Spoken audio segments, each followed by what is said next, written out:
All right, yesterday in America, we're going to talk a little bit about American culture. I am an American. I like to throw things out there sometimes for my students. All right. The Supreme Court, which is the highest, most powerful court in our country, in America, in the United States. All right. They made a decision yesterday on guns. They made a decision on guns. What had happened was Washington, D.C. in 1976 banned all handguns. That's pistols, no, not rifles or shotguns, just pistols, handguns. They banned all handguns in 1976. Now there was a man, he was an armed, that means armed means he had a gun, licensed security guard in Washington, D.C. And strangely enough, his home was right down the street from the Supreme Court building.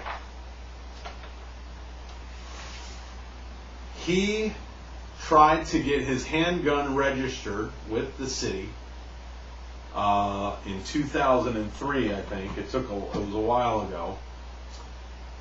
In order to keep the gun at his house. Now remember, this isn't a bad guy. This is a licensed armed security guard. Clean criminal record, upstanding citizen, the whole bit. Washington, the city of Washington, D.C. said no. Handguns are illegal in this city, you can't have it.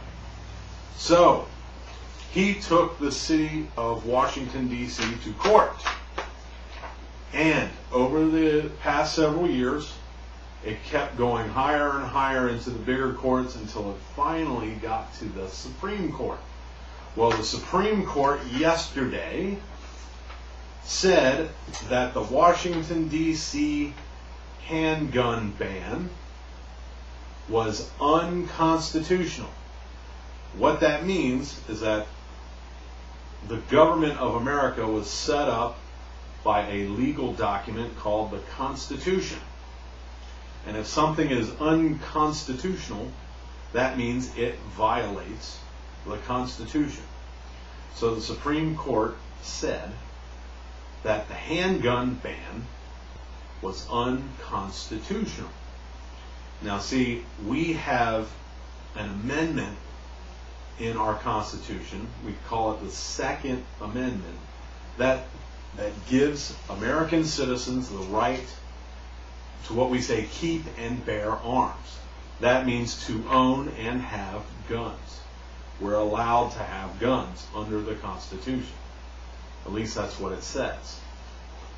So the highest court in America said the D.C. gun ban, illegal, unconstitutional, can't have it, get rid of it. So it also said that you still have to register firearms, and criminals can't have them and all that other stuff. But they said if you're not a criminal, you're a good citizen, you don't break the law, you should be allowed to have a gun if you choose to own one. So the culture part of this is many people outside of the United States, and people ask me in Korea all the time, why do Americans have so many guns? What on earth do you need them all for? I mean, we have almost as many guns as we do people. My father owns dozens of guns. And I don't mean like 3, 4, or 5 guns. I'm talking he owns like 30 or 40 guns. So, now, what I'm trying to explain to English students or people who live outside of the United States who are not familiar with American culture is that guns have always been a part of American life. It has been since the beginning. America was founded with guns. We fought the British and we kicked them out. And the United States government was afraid that the British or the Spanish or somebody else might invade the country, so they let citizens have guns. They made it a right in our country. So, that is just a quick American cultural lesson there, that Americans have so many guns because we have always had guns. And there are many people in America who really like guns and choose to own them. And now the Supreme Court in America has made it a legal right.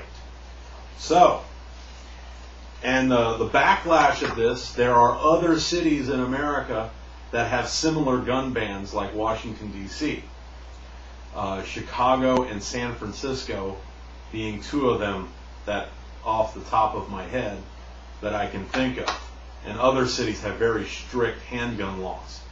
So I think a lot of cities are going to have to rewrite their laws concerning handguns, because the Supreme Court just changed everything.